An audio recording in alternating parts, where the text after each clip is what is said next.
you, man. B96.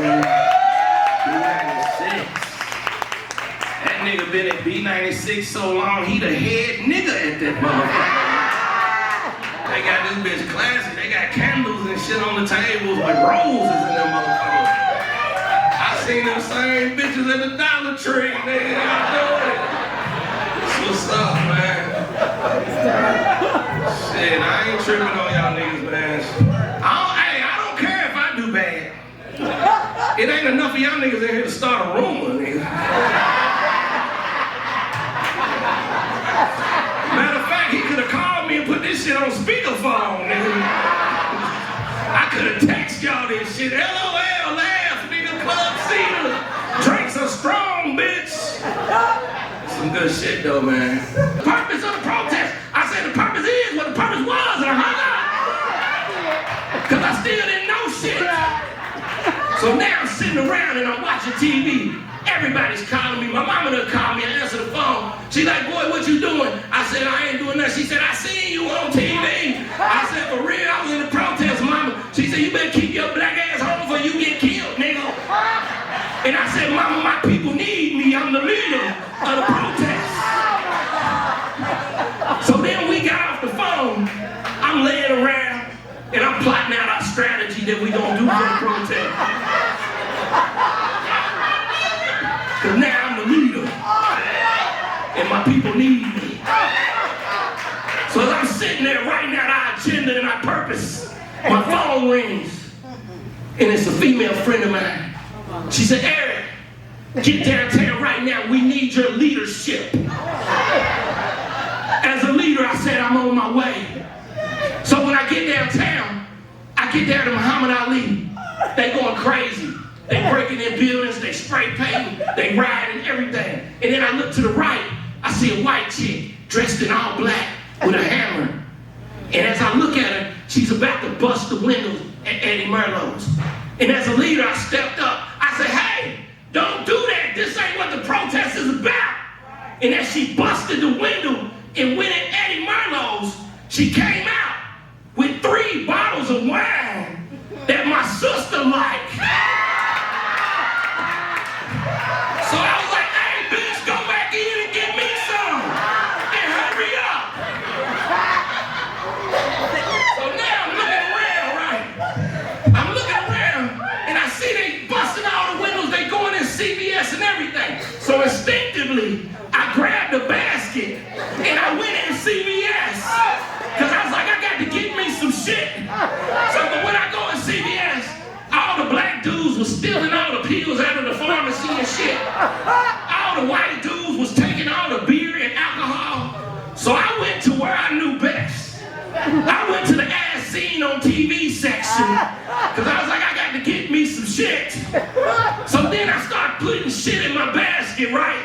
And out of nowhere, my phone rings and I answer and I'm like, hello? And it's my mama. She's like, hey boy, what you doing?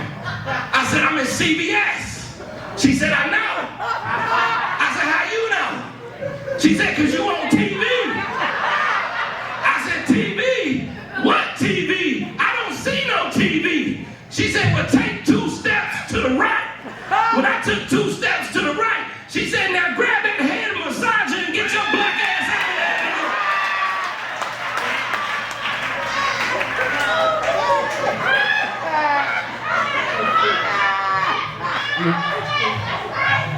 So I grabbed my mama that head massage and I got a head on CBS. So that's how I became the face of the protest for like 2 weeks.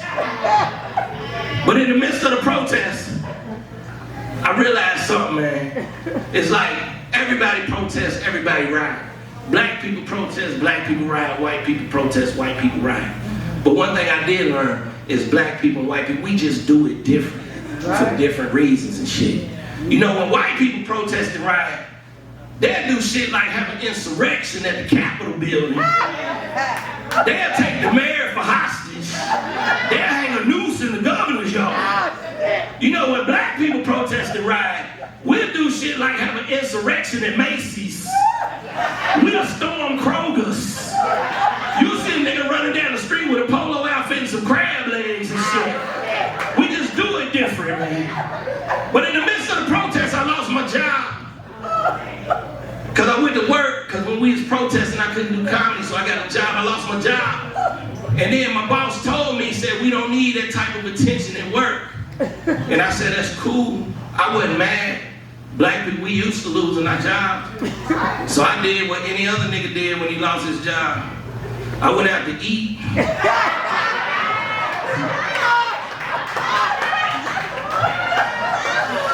Wait for that unemployment to kick in and shit. You know what I'm saying? But when I was out to eat, me and my little chick at the time was eating at this nice little restaurant. You know how you go in a restaurant and you go to the restroom and it's one of them nice restaurants, and after you finish peeing or whatever, you turn around and there's a guy there handing you a paper towel, selling you Black and Milds and shit. Yeah, I thought to myself, at what point in your life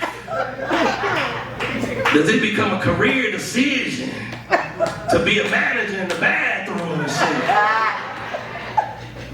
How do you explain that at your 20-year high school reunion? You go to your reunion, you see people you know, you walk up on them, you like, hey Rodney, how you doing, man? You looking good, man? What you been doing for the last 20 years?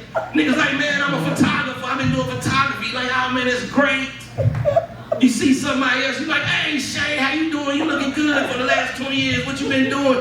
She's like, oh, I'm a media mogul over Shay K Entertainment. You like, that's great. Then they look at you and they say, hey Eric, you look okay. What have you been doing for the last 20 years? And you like, I'm the bathroom. You like, I'm the manager in the bathroom at O'Charlie's, nigga. But I ain't mad at the nigga because he had a job. And I had lost my job and shit. I had lost my job. But that's why I realized black people, when we go for a job interview and white people go for a job interview, we can't be who we really are, can we? We have to put on what we call our white boy voice. True or false? And I'm real good at mine. When I went to my job interview, we can't just be honest. When they asked us what we here for, I couldn't really say like, man, I'm just gonna be here till the unemployment kick in. Yeah, I need a couple dollars, buy me a little weed and shit so me and my homeboys can kick it, you know what I'm saying? We can't do that. So after he showed me around the plant, the factory, he took me back to his office and he said, Eric, now that I done showed you around, how do you feel about the job? And this is when my white boy voice kicked in, right? He said, so what do you think? I was like, and I'm pretty good at this motherfucker too, man. He said, hey, what do you think about the job? I said, per se. Cause y'all know that's some white people shit right there. I was like, due to the fact that we are uninformed to the highest degree of accuracy, I shall hesitate to articulate in fear of deviating too far on or too far off the proper course of restitute. Like in short, sir, I don't know. He was like, hey, we love you, we think you're great. That's when they hit you with that trick question. So when can you start? What do you normally say? As soon as possible, right? He said, Eric, when can you start? I said, as soon as possible, sir. He said, great, how about tomorrow? See, this is when my nigga voice kicked back in. I said, hold up, nigga. Tomorrow's Friday. I'm gonna need Friday, Saturday, and Sunday off. So I found myself working in the bathroom and on Charlie's, handing out paper towels and selling Black and Milds.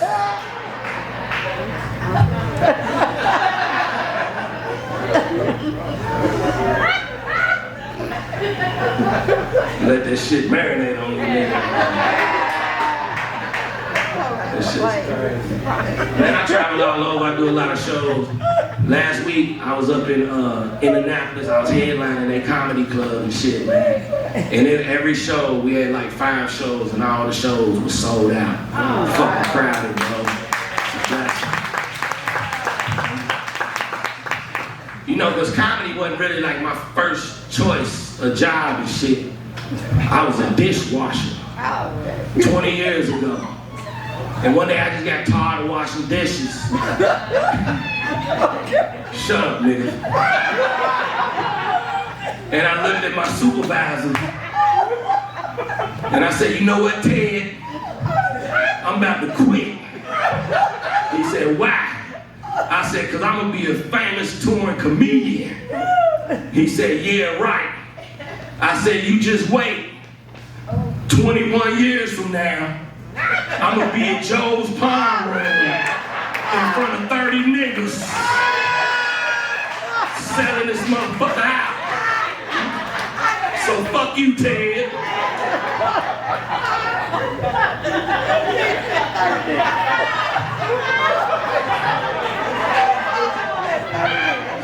When you got a dream, you got to go for it. But when I was in my hotel room up in Indianapolis, you know, as a comic, you do rooms, you be places by yourself at night, whatever, all that. You just sit there and watch TV. I was watching Netflix and you good, baby? You need to take that phone outside. You need to take that outside or get off the phone. There you go, baby. Listen, don't apologize. I'm sorry. Don't worry, nigga. Nah, fuck it, it's your turn. Oh, damn.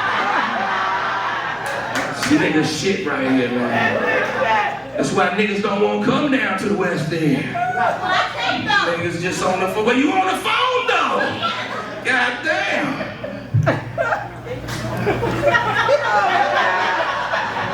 Deep in my mind, I want to get them, but I ain't. I done changed my ways. God got me.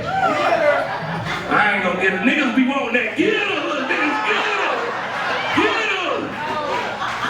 Get them. Don't apologize, baby. I have on front of the Carrier Journal like, damn. With a picture of Joe's Pond Room, victim number 1. But now I was in my hotel room and I'm watching Netflix. Y'all seen the R. Kelly documentary? Did y'all see? I seen that shit. I was kind of thrown. Because back in the day, I didn't think he did it for the longest. When he peed on that girl, I was like, that nigga's the most famous nigga in the earth. He ain't do that. He wrote for everybody. He wrote for Whitney Houston, Michael Jackson, everybody. Elton John. He done had hits for 30 years. R. Kelly, I'm like, he ain't got to pee on nobody. He ain't got to rape these chicks. They throwing it at him. But then I thought back. I went to the R. Kelly concert a couple years back with my girl at the time. She was like, hey, babe. I guess she was white. She said, hey, babe. I said, all right. Look at all the black chicks got tired. Yeah, bitch, I fuck with a white bitch. I slipped. I'm back. See, I'm back. So look, so we went to the R. Kelly concert, right? When we got to the R. Kelly concert, it was the coldest shit I ever seen in my life. It was sold the fuck out, 24,000 people. Everybody was in there, the music was playing, the vibe was going. Then all of a sudden, the music stopped, the lights went dark. All you heard was boom, boom, boom, boom. I was like, oh shit, his videos start playing. Motherfucking doves start flying around the arena and shit. Had feathers and shit falling out of the sky. And then on the stage, it started raining, right? I was like, this nigga got rain on the stage, right? So it's raining at the R. Kelly concert inside the building. It ain't nobody getting wet, but it's raining. Like, this is shit. And then all of a sudden, R. Kelly comes out. Everybody starts screaming. All the girls start screaming, R. Kelly. Then all the soft leg dudes start screaming, oh, Kels, bitch, it's Kels. And the nigga walked out. And then when he walked out, he had on a leather jacket, a V-neck t-shirt with a big platinum chain on, and some jeans with one of them long chains that go down and come up to your wallet. And he had on his boots, and he had his sunglasses on, and his hairline was crispy. And I started looking, and I said, oh shit, R. Kelly's fine in the motherfucker. I had a moment. I was like, look at this nigga. And then I started screaming, oh my God, it's R. Kelly. It's R. Kelly. I'm like, what the fuck, nigga? And then my girl looked at me like, nigga, why you screaming? I said, it's R. Kelly.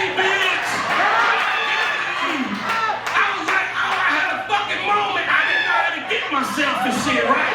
I'm screaming, the bitches are screaming, we screaming, my girl screaming, shit's going crazy, right? So then I started looking around like, what the fuck? And R. Kelly starts singing, hit after hit, you remind me of my G, bumping ground, all this 30 years worth of hits and shit. And then he walks to the edge of the stage and he puts his foot up here and he stops, boom. And he started singing, When a Man Loves a Woman. Y'all know that song, When a Man. I sound just like that nigga, hold on. When a man loves a woman.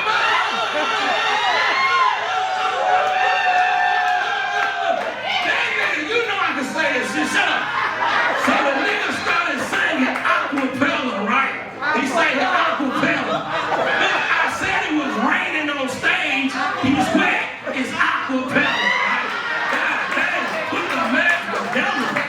It's a play on words. Look at all these college bitches. It's not acapella. It's acapella. Like aquafina. Like aqua water. Like, yeah, we get it, right? So R. Kelly in the middle of his shit, he's singing. And then the music stops. And the beat just starts going boom, boom, boom. And a big ass bra out of nowhere, bop, hits him in the face. The nigga stops, dead song. He said, oh shit, whose bra is this? Well, he's like, whose bra is this? Like, I gotta see them titties, and I snapped back, I was like, nigga, me too. I was like, I'm an ass man, but when I seen them big ass bras, I said, I gotta see them titties too, Cal. So then he said, who is it? Come up on stage. This when I learned R. Kelly is the Pied Piper. He had her come up on stage, and he started singing to her with no music. And he said, I'm gonna walk you to your seat. And at the time, he walked down into the crowd with no security, no nothing. Hold no girl's hand, took her back to a seat. He got in the middle of the arena. It's 24,000 people and shit. And this nigga ain't got no security, just walking down the aisle. Stands up in one of them chairs right there. All the ladies start running down, screaming for R. Kelly. All the soft leg dudes was running down, screaming. They was like, oh my God, I gotta touch you, Kel. I'm coming, nigga, I'm coming. So they doing all that. And he's standing up on top of the chair, right? And they showing up on the Megatron. And they grabbing his ass and grabbing his legs and all that shit. Then my girl starts running. And I'm like, hey, where you going? And she's like, it's R. Kelly, bitch. And I said, well, go win for the both of us. And then when she goes down there, I look up on the Megatron, and you got 24,000 people, except for me, down there grabbing R. Kelly's ass and holding this nigga's nuts in their hand. And he kept on fucking singing. He didn't miss not one note. And at that very moment, I looked at that nigga and said, yep, he did that shit. He raped all them bitches. He need to be locked the fuck up. Because whenever 24,000 people can hold your nuts and you don't miss a beat. Now fellas, think about that. You and your girl be messing around and y'all be getting y'all thing and she grazes your nuts a little bit. You be like, ooh, hold up, bitch, what you doing? Hold on, not right there. Not the balls, bitch, not the balls.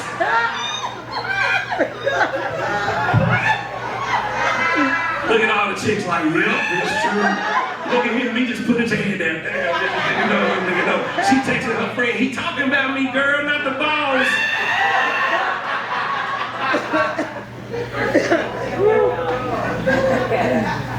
This shit's crazy, man. This shit's crazy.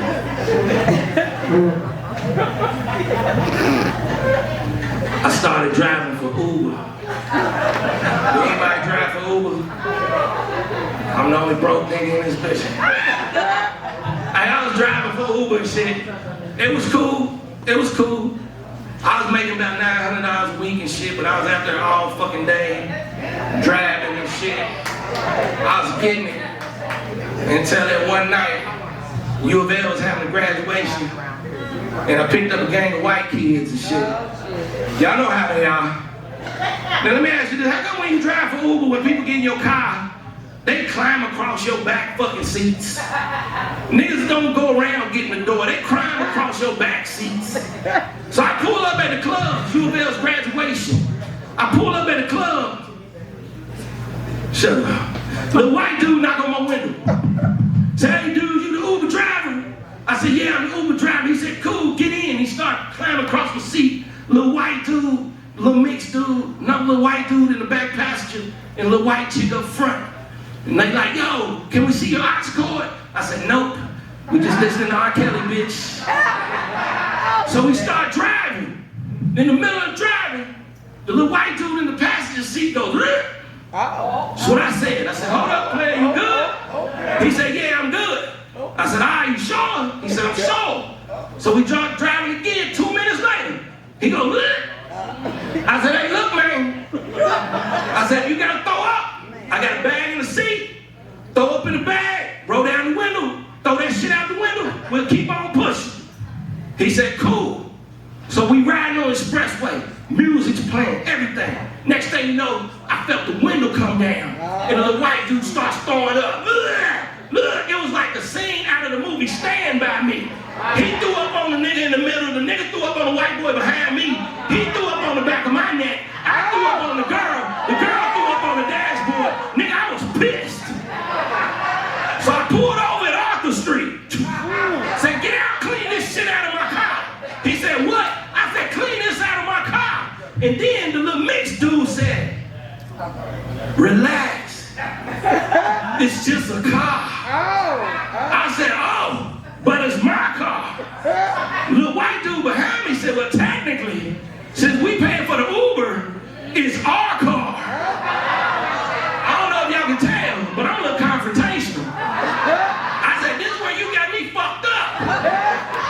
He said, what? So I pulled out my knife. Boom. Said, get out of my car. The little white chick jumps out the car. The little mixed dude said, man, chill out. All lives matter. I said, nah, nigga, black lives matter. Get the fuck out of my car. So then he jumped out the car, and the white dude behind me didn't get out the car. No. And he said, I ain't getting out the car. I said, yes, you are. He said, make me. I said, I'm going to get you to the count of 5 to get out of my car. I said, 1. He said, 2. I said, oh, shit. I said, this motherfucker serious right here. I was bullshitting. I got scared as shit. I tried to out-black him, you know what I'm saying? It didn't work. He was tough as fuck, right? So I jumped out the car. And I said, nigga, 3. And then he slid out the car. He said, well, what you gonna do? It's 3 dudes and you. And I said, well, what's up then? My ego didn't let me back down. I said, well, what's up then? What y'all want to do? And they said, what's up? And about that time, I seen a nigga pull in the gas station. And I knew he was a nigga because he was in a 76 Cutlass Caprice with tinted windows. And the nigga was playing R. Kelly. I said, my nigga. So he jumped up out the car and said, yo, fam, you good? What's up? And I said, yo, I'm straight back. To all of y'all bougie niggas don't understand what happened. He jumped out the car and said, hey, my man, are you okay? I said, hey, I'm all right now, but stay there in case I need you. And he said, all right then, I will. Right. So at about that time, the little white dude runs off and starts talking to him. And the white chick comes up to me and she's like, oh my God, sir. Oh my God, please just get in the car. I ain't how she was talking, but in my mind, it's like all white chicks, when they were stressed, that's how they do. Oh my God, just get in the car. Please go. So I jumped in the car and I went to pull out. The white dude runs back. Boom, knocked on my window, boom. I was like, what's up? He's like, yeah, you better go. You broke ass Uber dude, fuck you. Oh, I was pissed. I rolled down the window and I looked at it and I said, you know you fucked up, right? I pulled the Menace to Society on him. You know you fucked up, right? Then I got out of the car and I was like, well, what's up? What y'all want to do? Because now I'm pissed. And they like, well, what do you want to do? And I was really scared because it was 2 in the morning, right? It was dark. I was by myself. I didn't know if that nigga was really going to help me or not, okay? So I was like, what's up? And they started talking shit and they surrounded me. And out of nowhere, boom, I hit the nigga and knocked him out. I said, oh shit, I didn't know I could punch that hard. The little drunk dude caught his head. I said, oh my God, this nigga, I'm like, I'm tough, I'm strong, I can fight. So I jumped on him and started beating him up. I'm like, yeah, take that nigga, take that. And then out of nowhere, the mixed dude jumps on my back and I'm wrestling him, right? And I throw him off. Boom, it was some cool shit like out of a movie. I was like, boom. And now I'm choking him. I'm like,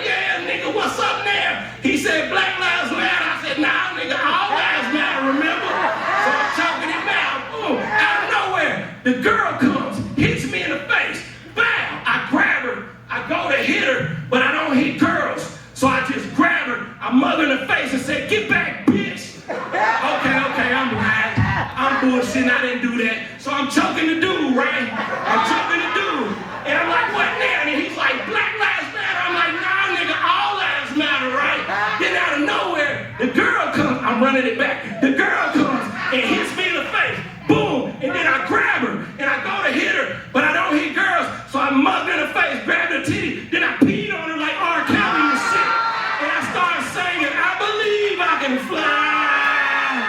I believe I can touch the sky.